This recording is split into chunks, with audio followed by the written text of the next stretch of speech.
Caribbean premier league 2026-এর 17 আগস্টে match শেষে আপনাদের কাছে পয়েন্টস টেবিল তুলে ধরছি। তার আগে ইন্ট্রোটা এক নজর দেখে নেওয়া যায়।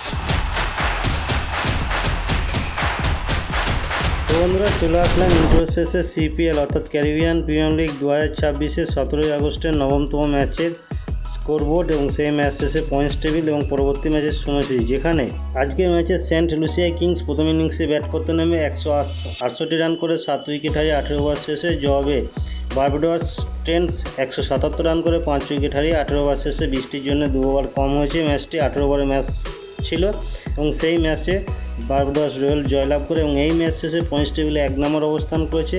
বার্বাডোস টেন্স 2 ম্যাচ খেলেছে, 2 ম্যাচ জিতে 4 পয়েন্ট পেয়েছে। 2 নম্বর অবস্থান করেছে সেন্ট লুসিয়া কিংস, 4 ম্যাচ খেলেছে, 2 ম্যাচ জিতে 2 ম্যাচ হেরে 4 পয়েন্ট পেয়েছে।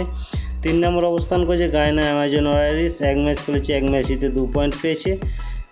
4 নম্বর অবস্থান করেছে ট্রিবাগো নাইট রাইডার্স, 2 ম্যাচ খেলেছে, 1 ম্যাচ জিতে 1 ম্যাচ হেরে 2 পয়েন্ট পেয়েছে। 5 নম্বর অবস্থান করেছে এসটিস্কিট নেভিস পেট্রিয়ট, 2 ম্যাচ খেলেছে, 1 ম্যাচ জিতে 1 ম্যাচ হেরে 2 পয়েন্ট পেয়েছে।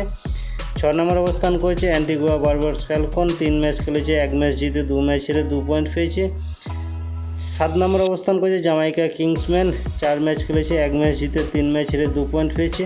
তো বন্ধুরা, আপনাদের কাছে তুলে ধরলাম সিপিএল অর্থাৎ ক্যারিবিয়ান প্রিমিয়ার লিগ 2026-এর 17 আগস্টের 9তম ম্যাচের ফলাফল এবং সেই ম্যাচ শেষে পয়েন্টস টেবিল। এখন তুলে ধরবো পরবর্তী ম্যাচের সময়সূচি। তার আগে ভিডিওটা যারা দেখছেন অবশ্যই কমেন্টে জানাবেন আপনার ফেভারিট দল সিপিএল 2026-এর কোনটি।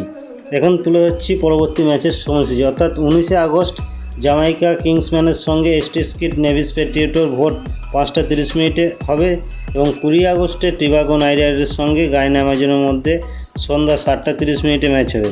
তো বন্ধুরা, এই ছিল আজকের আপডেট। তাই ভিডিও ভালো লাগলে অবশ্যই একটা লাইক, শেয়ার, সাবস্ক্রাইব করে পাশে থাকুন। দেখতে থাকুন পরবর্তী পয়েন্টস টেবিলের আপডেট। ধন্যবাদ।